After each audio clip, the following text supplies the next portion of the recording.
thought we should begin with sort of some news of the morning, which follows some news of yesterday afternoon since we last joined you on Wednesday. Things are coming together with the Ohio State coaching staff. On Wednesday afternoon, we get the news that Brian Hartline is going to be promoted to offensive coordinator. And then on Thursday morning, Ryan Day gets a new 7-year deal from Ohio State. The compensation annually is going to come out to about $12.5 million. Danny, cost of doing business, deserved raise. Any general reaction to Ryan Day's new deal? This is what they do. Whether it's Georgia with Kirby Smart, Clemson with Dabo Swinney, Michigan had a rare circumstance where you saw Jim Harbaugh move on. And I don't know if Ryan Day had this in his deal. A lot of contracts have agents work out a deal in the contracts. Like if you finish a certain spot, you're going to automatically be one of the top paid coaches in college football. And then they'll have it in there where it adjusts accordingly. Ryan Day has all the leverage. I remember Saban famously had a deal that would get reworked anytime any of the other top dogs got new deal. It was like X percentage more than the average of the top 5 paid coaches. Yeah, so I'm not surprised by this at all.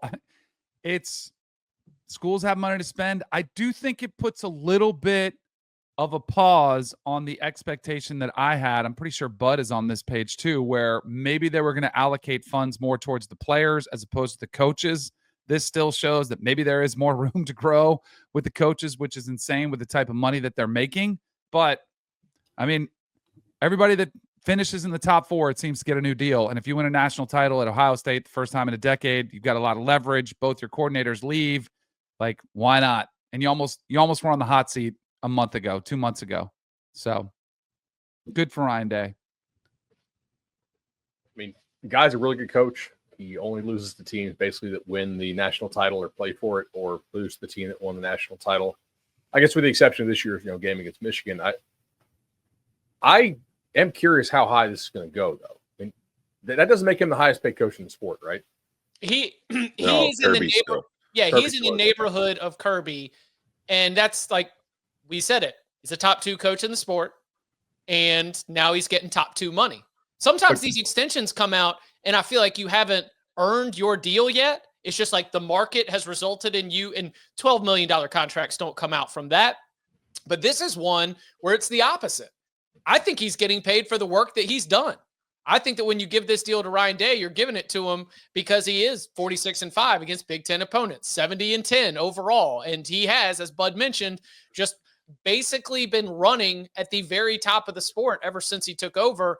It maybe not compensated like a top 2 coach. He needed that last little bit to get over the finish line.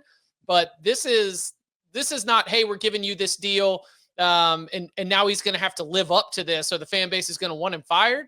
This is he's getting this deal as a result of the work that was already done, in my opinion. You know who's really happy about this?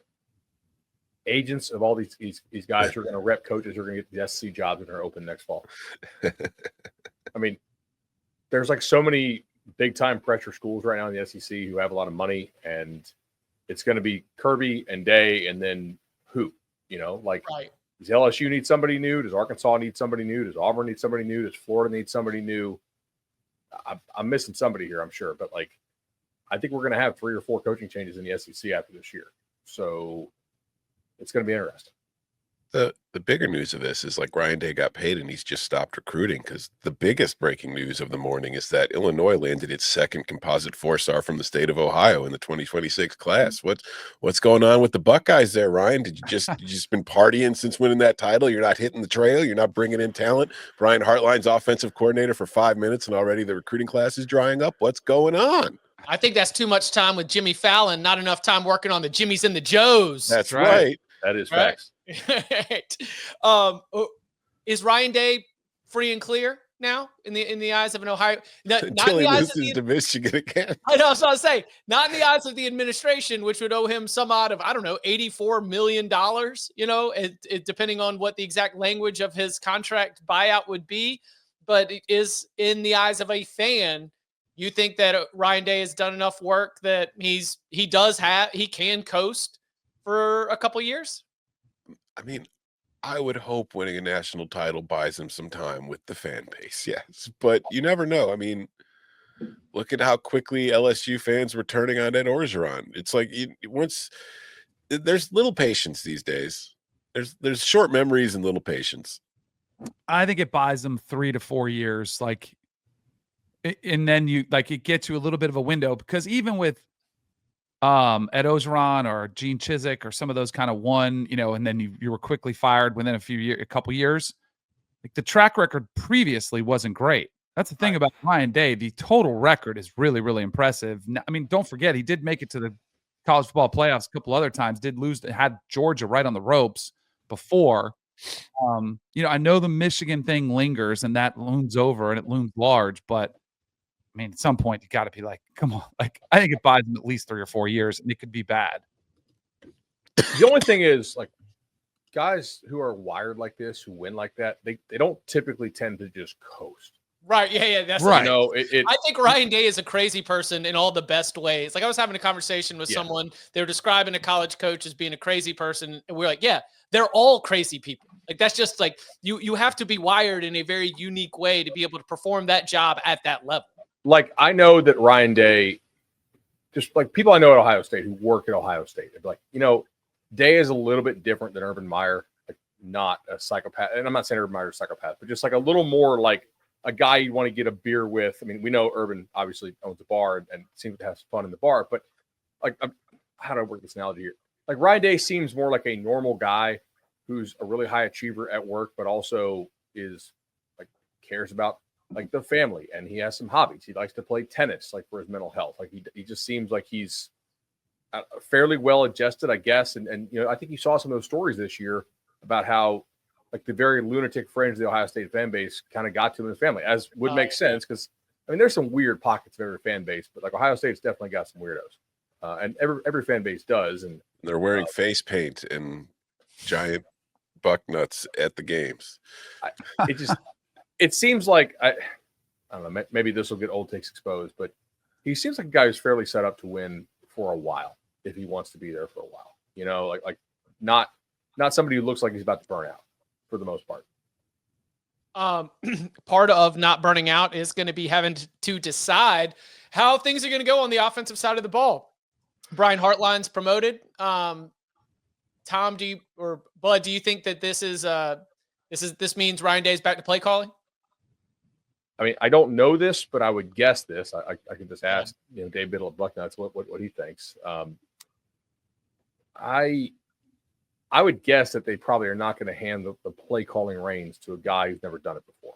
Not for playing Texas in the. I mean, like, and play calling is somewhat collaborative too, right? It's people are a lot more. I mean, I don't know if they realize, like, midweek, you're going over all the, like, Danny can tell you about this, right? Like, you're not like, hey, 3rd and 2, what do we want to call here? Like, there's some of that, but a lot of it's like you don't want to make those decisions in the fog of war, so to speak. You're doing this on your board on a Wednesday or Thursday, before walkthrough. Hey, like, this week in practice, we rep this like shit. We rep this great. Okay, it seems like our quarterback likes this. We're going to have 4 or 5 calls, for 3rd and short. We're going to go to one of these calls based on how it's been going, how we're able to block it up in this game.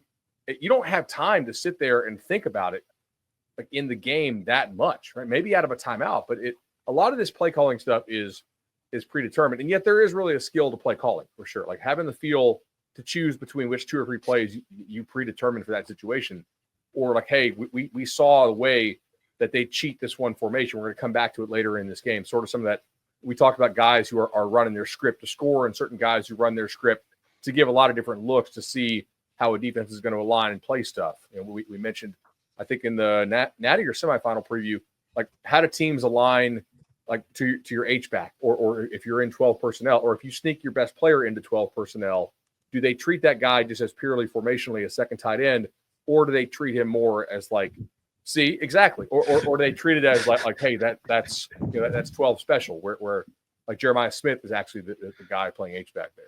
You know how you see the coaches and they have the headset on and they have that big board that looks kind of like this? That board is divided into 30 different sections where it is so specific. First down runs, first down play action, first down passes, second down play action, second down in 2 to 5, second down in 6 to 10. Every single situation you could possibly imagine is divvied up, and they do it so much that they know exactly where they're on. And guess who else is on there? So you've got Ryan Day looking at it. You've got Brian Hartline looking at it. They are talking through these ahead of time. Like as soon as you call the last one, they are thinking about the next one. But it's not like you're just spitballing, like just letting things fly by the seat of your pants. There are very, very specific, and like Bud said, each one has 4 to 5 plays on it. Certain situations you may see a little bit more in a game. They'll be a little bit bigger. And then you give you have a when you want to call it in the game. Let's get to this early. You talk to your quarterbacks about it. I used to go to the thing with Gary Kubiak. He would give us the play sheet that they all have, and he'd be like, all right, give us your favorites. So you would go through each section, put 1, 2, 3, or 1, 2, 3, 4, 5. Order them in terms of your preference? Yeah. So you like which ones you felt the best with. And like those were the best situations I've been in. And I would expect that Ryan Day and Brian Hartline have outstanding communication already, and that communication will continue on game day. But like Bud said, the game plan itself is made with Ryan Day's fingerprints, with the offensive line coach's fingerprints all over it. It's just more of a formality of who's actually calling the plays when it comes to calling in the play to the quarterback.